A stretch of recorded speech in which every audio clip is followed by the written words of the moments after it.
केसी वेणुगोपाल जी, देवेंद्र यादव जी, हरीश चौधरी जी, राजेंद्र कौर भट्टल जी, नरेश दुग्गल जी, हरविंदर सिंह जी, लाल सिंह जी, रणदीप सिंह जी, ब्रह्म मोहिंद्रा जी, साधो सिंह जी, मदन लाल जी, हरदयाल सिंह जी, जगतार सिंह जी, राजेंद्र सिंह जी, हमारे कैंडिडेट धर्मवीर गांधी जी,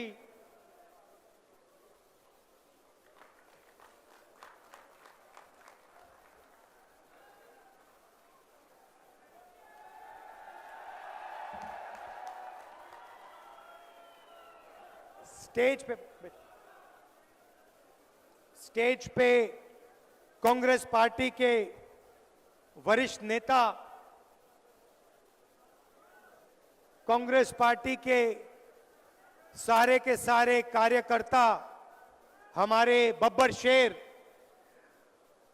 भाइयों और बहनों, पंजाब के युवाओं, किसानों, आप सबका यहां बहुत बहुत स्वागत। इतनी गर्मी में आप आए, दूर दूर से आए, मेरी बात सुनने आए, दिल से आपका धन्यवाद करना चाहता हूं। कुछ साल पहले मैं लोकसभा में धर्मवीर गांधी जी से मिला और पहले मुझे पता लग गया कि गांधी जी कांग्रेस पार्टी की विचारधारा के व्यक्ति हैं। कॉन्स्टिट्यूशन, डिसेंट्रलाइजेशन की विचारधारा में बिलीव करते हैं और मुझे मालूम था कि कभी ना कभी गांधी जी कांग्रेस पार्टी में आएंगे और इसलिए काफी खुशी हो रही है।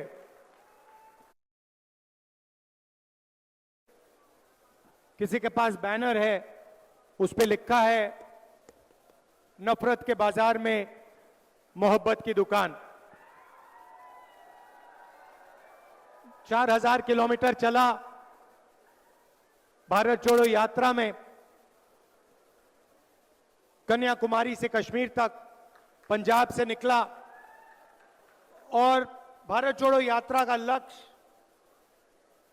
नफरत के बाजार में मोहब्बत की दुकान खोलने का था। मगर मैं ये काम 5-10 साल से कर रहा हूं। आपके जो कैंडिडेट हैं ये काम हर रोज सुबह 50 साल से ये कर रहे हैं। हर रोज गांधी जी ओपीडी चलाते हैं, गरीब पेशेंट्स की मदद करते हैं और 50 साल से ये गरीबों की मदद कर रहे हैं। मोहब्बत की दुकान खोल रखी है इन्होंने और रोज सुबह उसको ये चलाते हैं। तो एक अलग तरीके के राजनेता हैं, विचारधारा पे चलते हैं, क्लैरिटी है, ऑनेस्ट हैं। तो मैं चाहता हूं कि इनको यहां आप भारी बहुमत से इनको यहां जिताइए। भाइयों और बहनों, लड़ाई संविधान की है। एक तरफ कांग्रेस पार्टी, इंडिया अलायंस जो संविधान की रक्षा कर रहा है और दूसरी तरफ बीजेपी और आरएसएस जो संविधान को बदलना चाहते हैं, रद्द करना चाहते हैं, खत्म करना चाहते हैं। मैंने अपने भाषण में कहा था, हिंदुस्तान यूनियन ऑफ स्टेट्स है। इसमें अलग अलग विचारधाराएं हैं, अलग स्टेट्स हैं, अलग भाषाएं हैं, अलग धर्म हैं, अलग जात हैं और इन सब चीजों की रक्षा ये कॉन्स्टिट्यूशन करता है, संविधान करता है।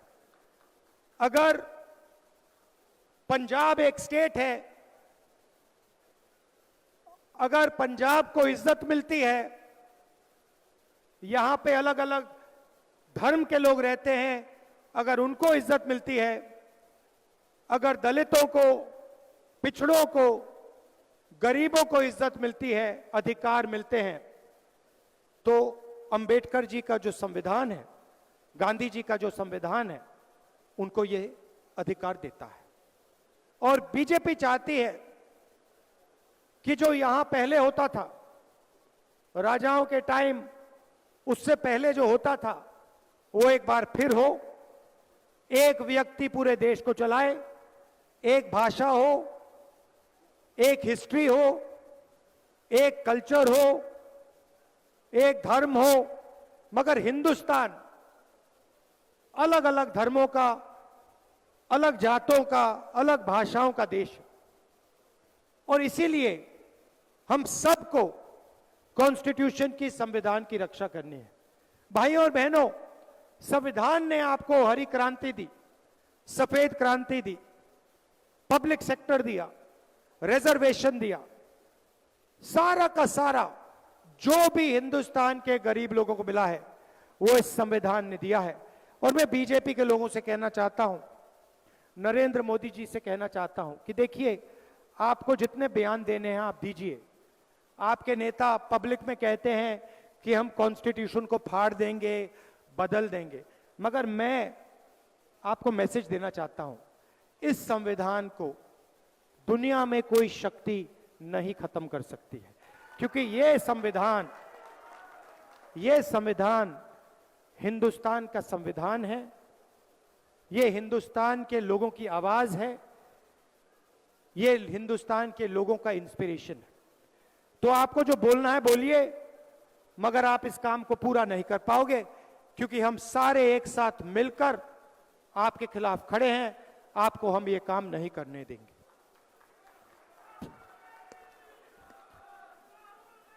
भाइयों और बहनों, किसान पंजाब की रीढ़ की हड्डी है, हिंदुस्तान की रीढ़ की हड्डी है। और किसान 24 घंटा देश को भोजन देने में अपना खून, पसीना, मेहनत हर रोज डालता है। नरेंद्र मोदी जी ने पिछले 10 साल किसानों के लिए कुछ नहीं किया।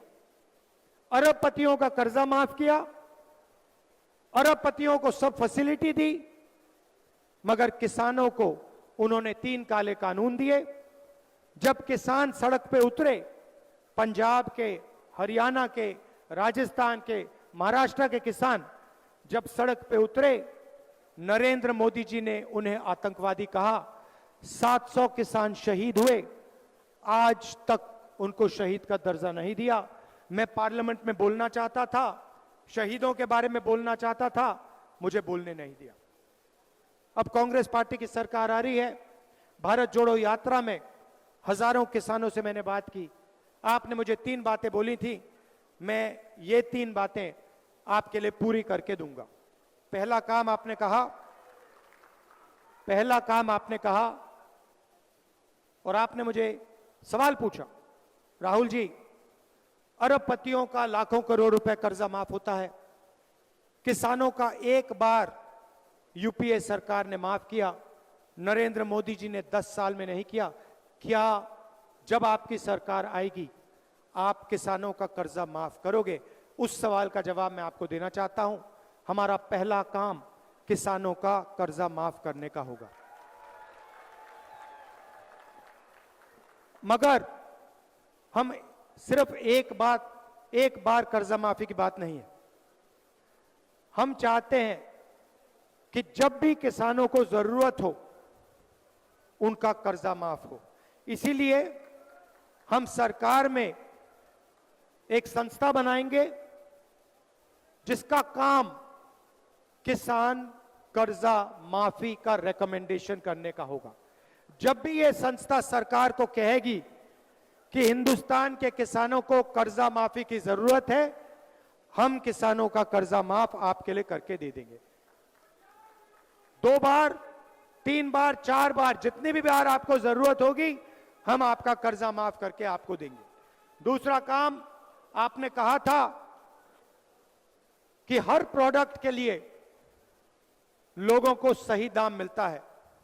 टूथपेस्ट के लिए, शर्ट के लिए, पैंट के लिए, घड़ी के लिए मार्केट में दाम लिखा होता है, मगर जब किसान अपना अनाज, धान, शुगरकेन, आलू बेचता है तो उसे कभी भी सही रेट नहीं मिलता है। एक्सपोर्ट इंपोर्ट पॉलिसी को बदल दिया जाता है, खेल खेले जाते हैं और किसान को कभी भी सही दाम नहीं मिलता। इसीलिए हमारा दूसरा काम किसानों के लिए कानूनी मिनिमम सपोर्ट प्राइस हम आपको और हिंदुस्तान के किसानों को देने जा रहे हैं। कम से कम दाम की गारंटी आपको हिंदुस्तान की सरकार देगी।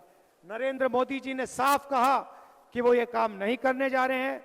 मैं आपको इस स्टेज से गारंटी दे रहा हूं कि किसानों का कर्जा माफ होगा और किसानों को मिनिमम सपोर्ट प्राइस कानून से दिलवाई जाएगी।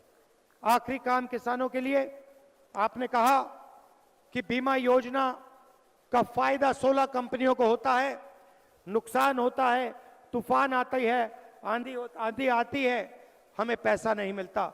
महीनों हम फोन लगाते रहते हैं, ईमेल करते रहते हैं, कंपनी हमारा बीमा का पैसा नहीं देती।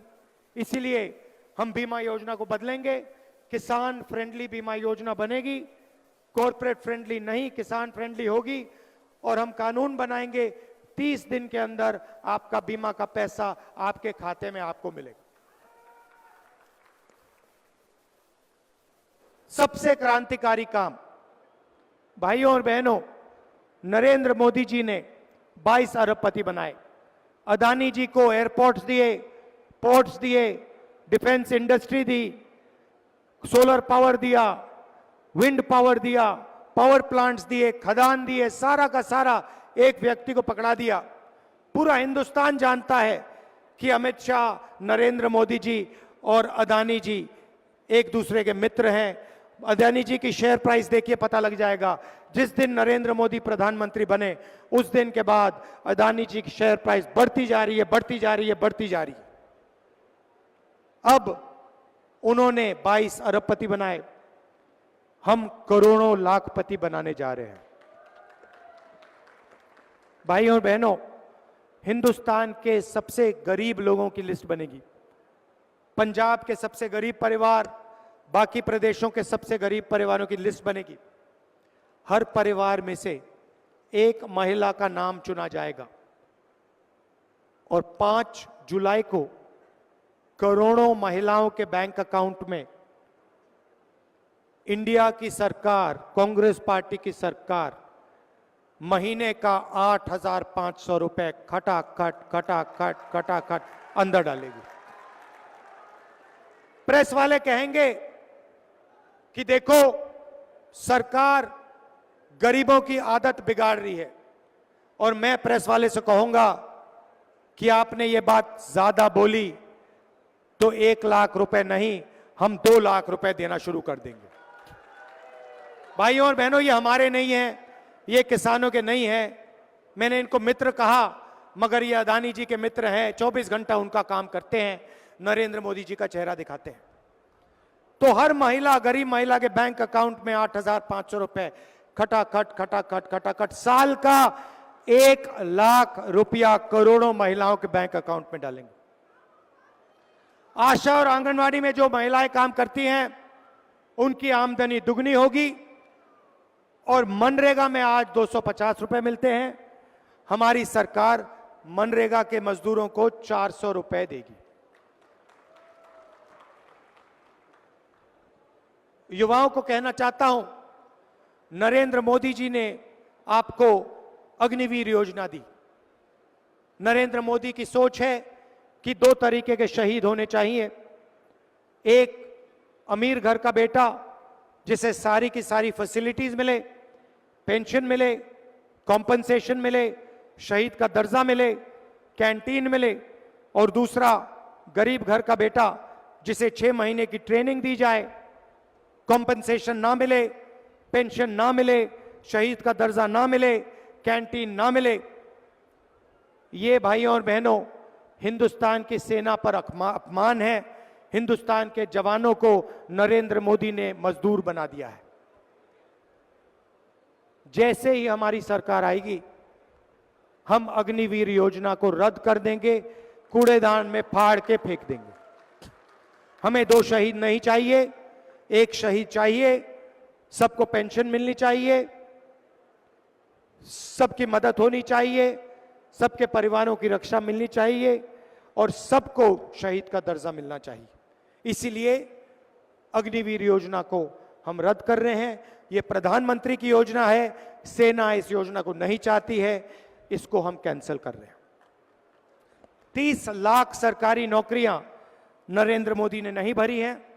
हम हिंदुस्तान के युवाओं के लिए 30 लाख सरकारी नौकरी भरेंगे और उनको हम आपके हवाले कर देंगे। और आखिरी और शायद सबसे ऐतिहासिक काम, हमारा नया स्कीम है, क्रांतिकारी स्कीम है, पहली नौकरी पक्की। इस स्कीम के माध्यम से हिंदुस्तान के बेरोजगार ग्रेजुएट्स को 1 साल की नौकरी मिलेगी, बेहतरीन ट्रेनिंग मिलेगी। पब्लिक सेक्टर में HAL, BHEL ऐसी कंपनीज में, प्राइवेट सेक्टर में, सरकारी अस्पतालों में, सरकारी कॉलेजेस यूनिवर्सिटीज में, सरकारी ऑफिसेज में 1 साल की नौकरी मिलेगी। 8,500 रुपए महीने का खटाखट करोड़ों बेरोजगार युवाओं के बैंक के अंदर जाएगा। 1 साल की नौकरी होगी।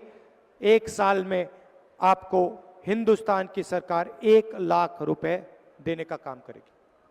भाई और बहनों, मैं गांधी जी से बात कर रहा था, आज हमने लंच खाया और उनसे मैं कह रहा था कि देखिए, मोदी जी ने अरबपतियों के जेब में पैसा डाला, अरबपतियों ने यह पैसा अमेरिका में इन्वेस्ट किया, बड़ी बड़ी इमारतें खरीदी, घर खरीदे, मैंशंस खरीदे। इन्होंने ये पैसा लंदन में, अमेरिका में, जापान में, दुबई में खर्च किया।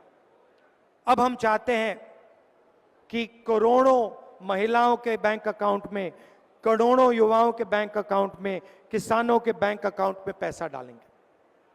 ये पैसा आप हिंदुस्तान में खर्च करोगे, भारत में खर्च करोगे, गांव में खर्च करोगे, शहरों में खर्च करोगे।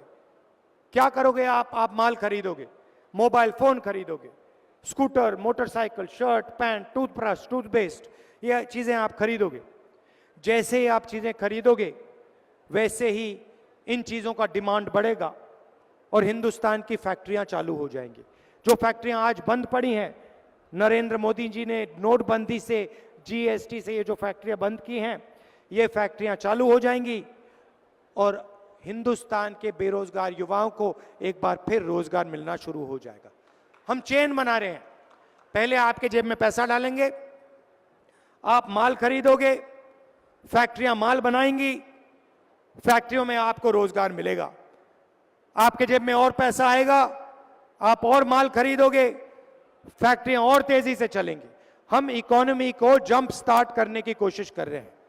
नोटबंदी ने और गलत GST ने इकोनॉमी को ठप कर दिया, सुला दिया है।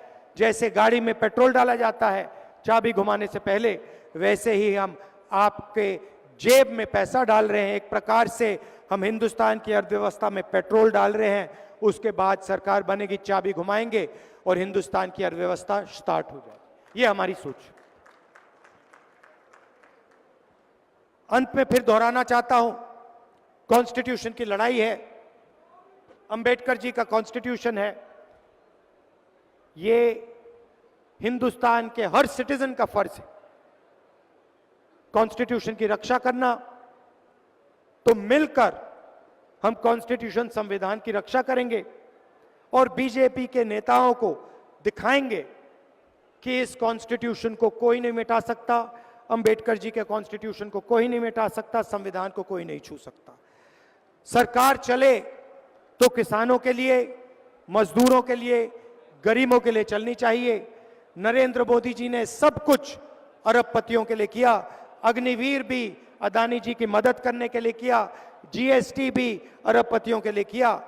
हमें बहुत कुछ काम करना पड़ेगा, मगर हम गरीबों की सरकार चलाएंगे, किसानों की मदद करेंगे, मजदूरों की मदद करेंगे और आपके जेब में डायरेक्ट पैसा डालने का हम काम करेंगे। अंत में गांधी जी को भारी बहुमत से जिताइए, बड़ी से बड़ी मार्जिन से जिताइए और इसको लोकसभा में भेजिए। ये आपकी आवाज लोकसभा में उठाएंगे, आपके जो मुद्दे हैं उनकी रक्षा करेंगे और गारंटी करके आप उनको यहां जिताइए। दिल से आपका धन्यवाद। एक बार फिर आप गर्मी में आए। जय हिंद, जय